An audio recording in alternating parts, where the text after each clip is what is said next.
सभी आदरणीय बुजुर्गों, भाइयों और बहनों, बहुत खुशी हुई बहुत समय बाद सिरोंज आकर। आपने इतनी संख्या में आप यहाँ आए, आपने मुझे बल और शक्ति दी। मैं आपको धन्यवाद देता हूँ। आज मध्य प्रदेश की विधानसभा में अविश्वास प्रस्ताव है।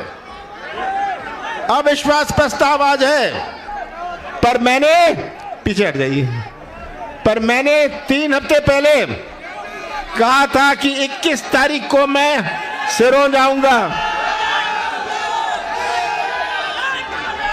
मैं अपने वचन का पक्का हूं। हमारी विधानसभा 24 तारीख तक चलनी थी, तो मैंने तय किया था कि मैं 21 तारीख को सिरोंज आऊंगा। मैं अपना वचन तोड़ नहीं सकता था, और अविश्वास प्रस्ताव हो या नहीं होए, आपके बीच में आना मेरी प्राथमिकता थी। तो बहुत खुशी हुई आज आप सबके बीच में आकर। यहाँ आकर मुझे खुशी होती है, बस साथ साथ दुख भी होता है। सिरोंज एक प्राचीन नगरी है, पूर्व में राजस्थान से जुड़ी थी, टोंक से जुड़ी हुई थी, और 56 में ही हमारे मध्य प्रदेश विदिशा से जुड़ी।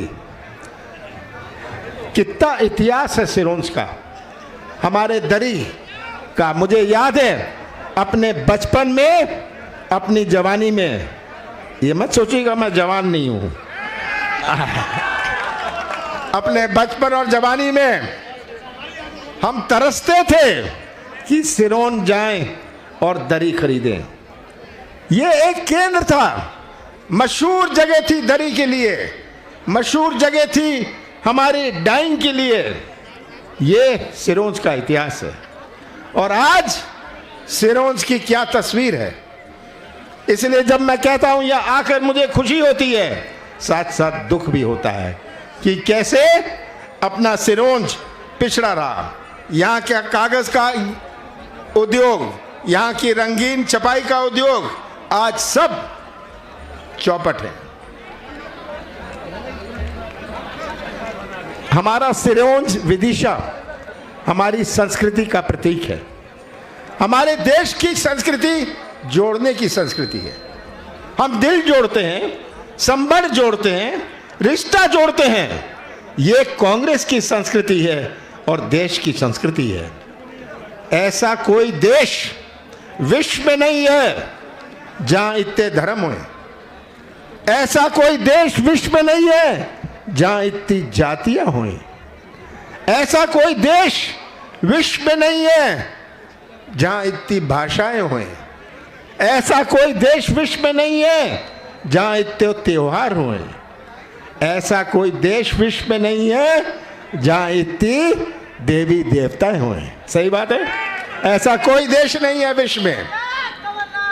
हम यहां से दक्षिण जाते हैं तो हमारी धोती और पजामा भी लुंगी बन जाती है।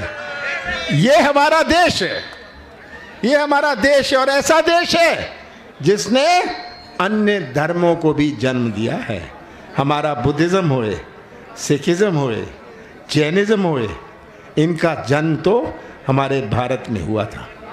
आज भारत एक झंडे के नीचे खड़ा है। भारत एक झंडे के नीचे खड़ा है क्योंकि भारत की संस्कृति वो है, और हमारा सिरोंज और विदिशा उस संस्कृति का प्रतीक है। ये कहते हैं कि कोई खतरे में है। कौन सी जाति खतरे में है? कौन सा धर्म खतरे में है? आज ये विवाद पैदा करके इतने सालों बाद तमिलनाडु में इन्होंने शुरू किया। आप पढ़ते हैं, हिंदी और तमिल का विवाद पैदा किया। खालिस्तान का नारा नहीं सुना था। 30-35 साल हमने खालिस्तान का नारा नहीं सुना था। आज पंजाब में खालिस्तान का नारा लग रहा है। बाबा साहब अंबेडकर ने ये चुनौती स्वीकार करी थी कि अपने देश में ऐसा संविधान बनाएं, ऐसा संविधान जहां इतनी अनेकता है, ऐसा संविधान जहां इतनी विभिन्नता है, उनके सामने, बाबा साहब अम्बेडकर के सामने कितनी बड़ी चुनौती थी। बाबा साहब अम्बेडकर ने ऐसा संविधान बनाया जो विश्व में मशहूर है। बाबा साहब अम्बेडकर का बनाया हुआ संविधान कई देशों ने उसकी नकल करी। अगर ये संविधान गलत हाथों में चला जाए तो क्या होगा? ये आज प्रश्न है कि अगर संविधान गलत हाथों में चला जाए, आज हमें तय करना होगा कि हम कौन से रास्ते में चलना चाहते हैं, अपने देश की संस्कृति के रास्ते में या मोदी के रास्ते में। ये आज प्रश्न आप सबके सामने है और यही चुनौती हमारे इन नौजवानों के भविष्य के लिए है।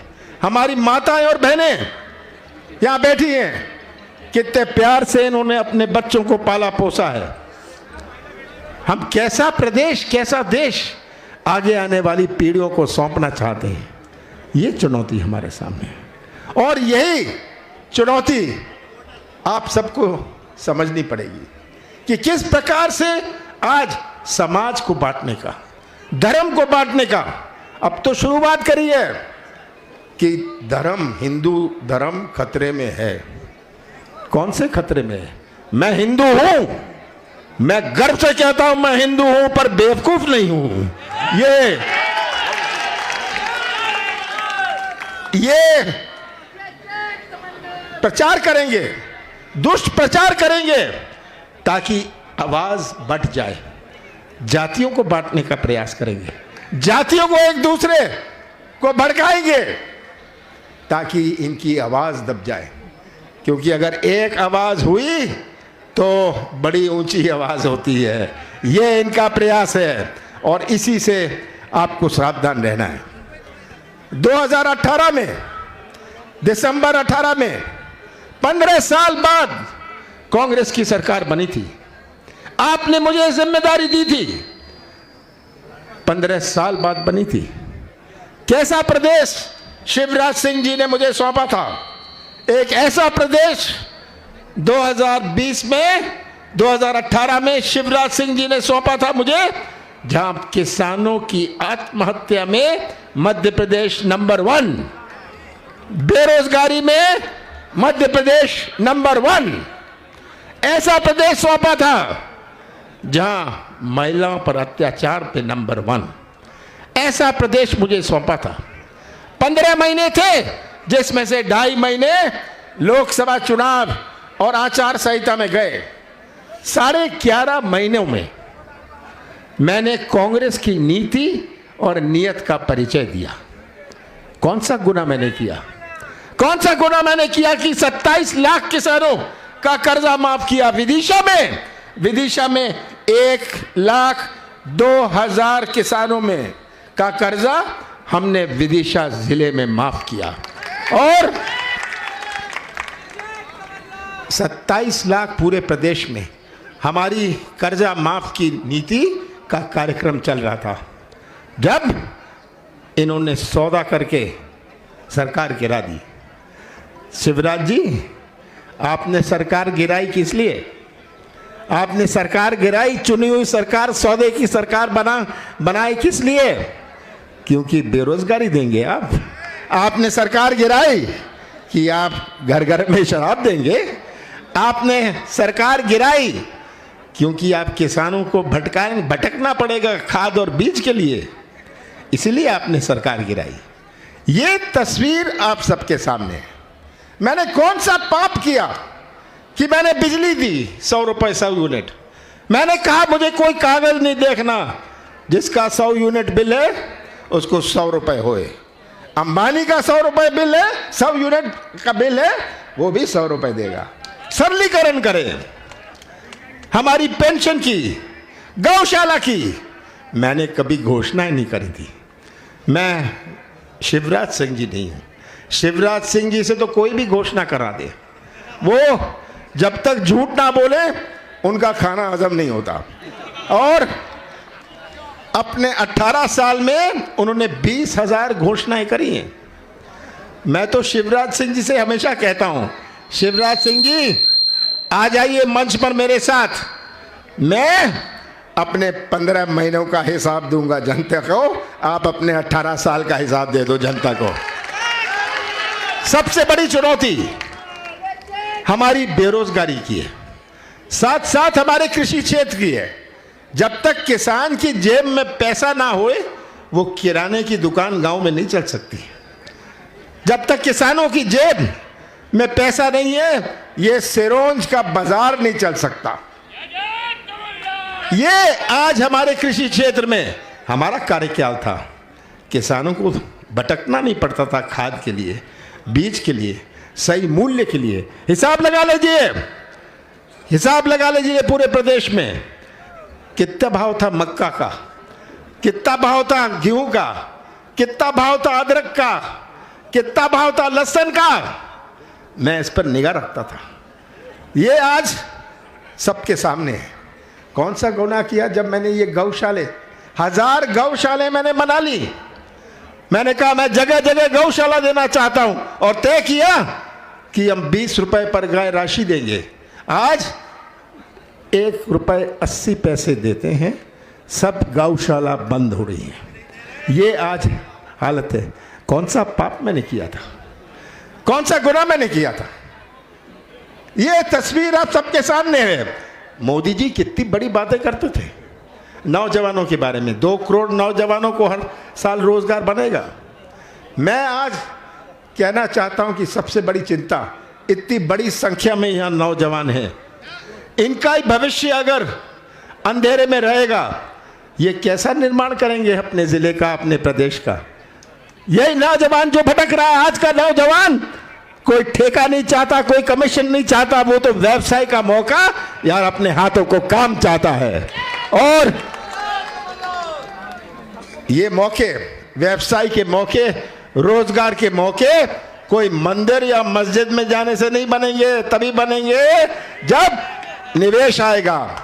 पर निवेश तो वहां आएगा जहां लोगों को विश्वास है उस प्रदेश में। कोई किसी को मध्य प्रदेश पर विश्वास नहीं। जो अपना सामान केरल और तमिलनाडु में बेचता है, हमारा प्रदेश 5 प्रदेशों से घिरा हुआ है। जो तमिलनाडु और केरला में बेचता है वो पंजाब और हरियाणा में अपना उद्योग लगाता है। क्यों? क्योंकि उसको मध्य प्रदेश पर विश्वास नहीं। मेरा प्रयास था कि हम मध्य प्रदेश की पहचान बनाएं, मध्य प्रदेश की एक ऐसी पहचान बनाएं, विश्वास की पहचान बनाएं। आप भी उसी दुकान में जाते हैं जहां आपको विश्वास हो। निवेश तभी आता है जब विश्वास होता है।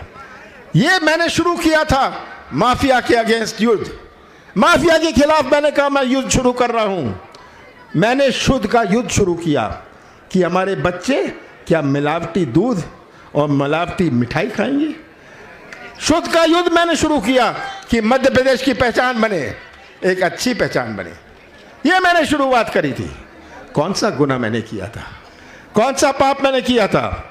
और शिवराज सिंह जी, आप हर साल घोषणा करते हैं मैं 1 लाख लोगों को रोजगार दूंगा। मैं तो कहता हूं आप संविदा वालों को दे दो, जो आप ठेके में देते हो उनको दे दो, आप अतिथि शिक्षक को दे दो। ये तो आप करेंगे नहीं।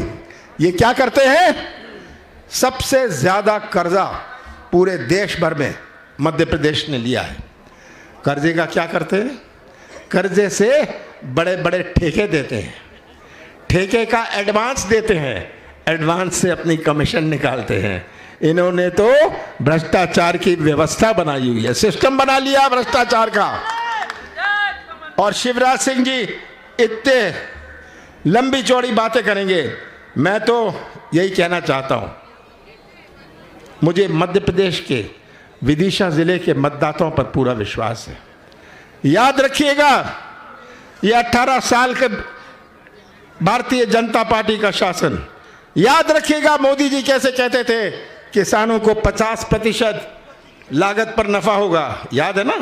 उसके बाद 2013-14 में कहा था, 2019 में सर्जिकल स्ट्राइक, पाकिस्तान, अब चीन की बात उठाने लग गए। आप पढ़ रहे हैं ना, चीन की बात। हम कहते हैं ले चलिए हमें बॉर्डर पर, संसदीय दल जाए बॉर्डर पर, देख ले सच्चाई क्या है। आप कहाँ तक झूठ बोलोगे? आज ये दबाने और छिपाने की आदत कैसे जनता को गुमराह करे, कैसे जनता का ध्यान मोड़े। आपका ध्यान मोड़ने ये आएंगे, ऐसी बातें उठाएंगे जो लोग बेरोजगारी भूल जाएंगे, किसान अपना दर्द दुख भूल जाएगा, कहेंगे देश असुरक्षित है, और कहेंगे हम तो राष्ट्रवादी हैं। कैसे राष्ट्रवादी है? ये कांग्रेस को पाठ पढ़ाएंगे राष्ट्रवाद का? मैं तो भारतीय जनता पार्टी से पूछता हूं, क्या आप एक स्वतंत्र संग्राम सेनानी का नाम ले सकते हैं जो आपके साथ जुड़ा हुआ हो? एक स्वतंत्र संग्राम सेनानी इनके साथ नहीं रहा, एक उदाहरण नहीं जो इन्होंने स्वतंत्र संग्राम में कुछ भी इनका योगदान रहा हुआ। ये हमें राष्ट्रवाद का पाठ पढ़ाने आए हैं। तो मैं तो आपसे इतना ही कहना चाहता हूं, आज भारतीय जनता पार्टी के पास बचा क्या है? पुलिस, पैसा और प्रशासन। दबिएगा मत, डरिएगा मत, दबिएगा मत, डरिएगा मत। पुलिस, पैसा, प्रशासन 8 महीने का है, उसके बाद एक एक से हम हिसाब लेंगे, एक एक से हम हिसाब लेंगे। ये समझ लें सब भारतीय जनता पार्टी के नेता। और यही मैं कहना चाहता हूं कि विदिशा के लिए यहां हम इसे दरी हैंडलूम पावरलूम का हब बनाएंगे। मैं यहाँ के लोकल लोगों को रोजगार मिले, यहाँ की अस्पताल की सुविधा, आप कह रहे 100 बेड का 40 बेड बन गया। आज भटकते लोग भोपाल जाके शिक्षा के लिए भटकते हैं। आज अस्पतालों में डॉक्टर नहीं, स्कूल में शिक्षक नहीं, खंभों में तार नहीं और तार में बिजली नहीं।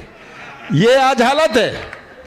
भूलिएगा मत, भूलिएगा मत। मैं तो आपसे इतना कहता हूं कि कमलनाथ का साथ मत दीजिएगा, कांग्रेस का साथ मत दीजिएगा, पर तस्वीर अपने सामने देश प्रदेश की रख के सच्चाई का साथ दीजिएगा। और अगर आपने सच्चाई का साथ दिया, कोई नहीं रोक सकता। अगर आपने अपनी कमर टाइट कर ली, कोई नहीं रोक सकता कि सिरोंज का झंडा मध्य प्रदेश की विधानसभा में लहराएगा। आप सबका बहुत बहुत धन्यवाद।